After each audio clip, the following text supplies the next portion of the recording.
Mondial Sport, leader de l'équipementier au Sénégal, il y a une nouveauté. Voici le maillot Terre des Lions du Sénégal. Maillot bien xamantene muy toj jamono avec Floca c'est à 12 000 francs. Donc maillot sénégalais avec Sadio Mané muy non c'est à donc 10 000 francs plus Floca c'est à 12 000 francs. Donc gis nañu aussi donc Mondial Sport mu ngi leen di may maillot nouvelle saison yi, nouvel arrivage. Donc mu ngi nii maillot Bayern rouge bi Sadio Mané ca kaw ca kanam. N'hésitez pas à commander sur Mondial Sport 77 666 03 95 77 059 99 84.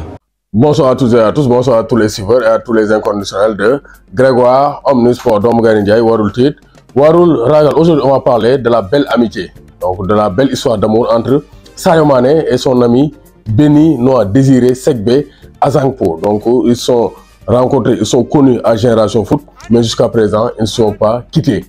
Et li gën a garaaw li gën a neex pour Désiré Sagbo dañuy gis ñuy entraîner dañuy gis seen photo yi sur Twitter et tout. Sadio Mané a permis à Désiré d'avoir un contrat avec l'équipe réserve du Bayern de Munich de 2 ans. Sadio Mané a signé pour 3 ans, waaye signé na pour 2 ans.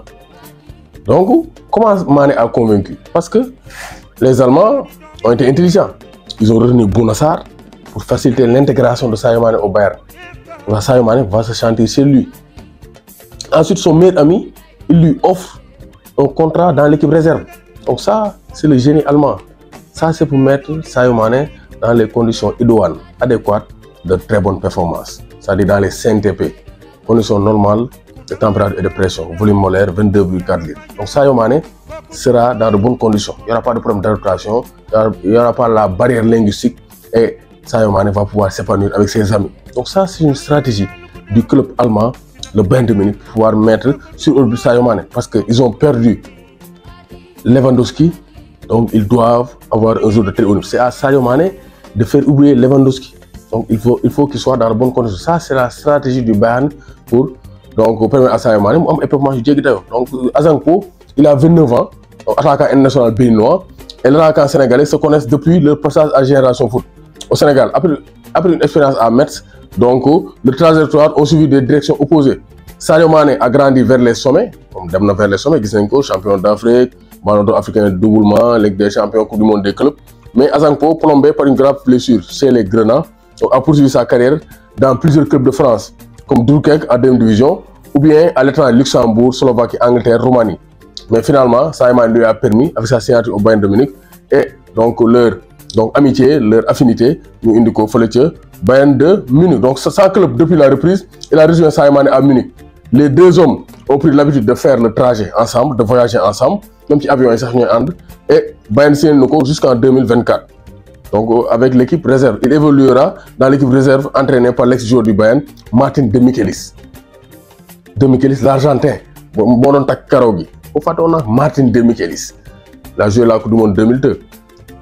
Donc défenseur milieu terrain du Bayern de Munich. Donc vraiment, c'est un nouveau challenge pendant 2 ans qui va lui permettre donc, de retrouver la compétition, mais aussi de permettre à Sadio Mané de s'entourer de gens qu'ils connaissent pour être à l'aise, pour pouvoir faire la différence avec le Bayern de Munich. Donc c'est une stratégie là.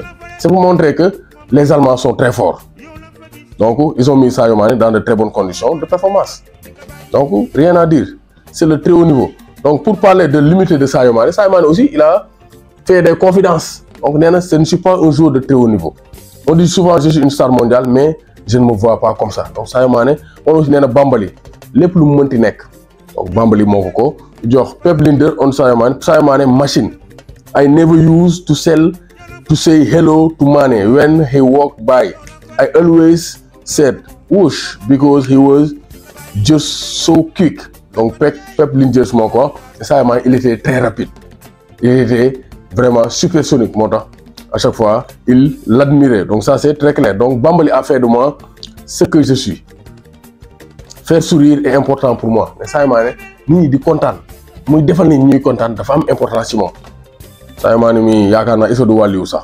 J'ai évolué en tant que personne, en tant que joueur. Sadio Mané. Donc néna mom am problème. Il évolue en tant que joueur, en tant que personne durant toute sa carrière, ce qui l'a permis d'atteindre les sommets.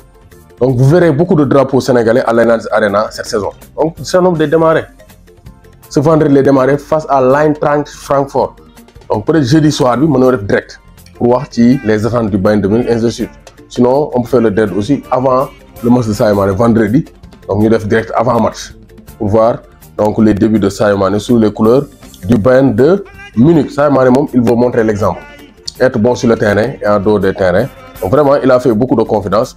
Et donc, vraiment, l'ultime tiré, moi, l'humilité vraiment de Sadio Mané et sa capacité à se surpasser. Parce que c'est un bosseur. Il m'a amené, il fait un et tout, mais il est mon gën a may.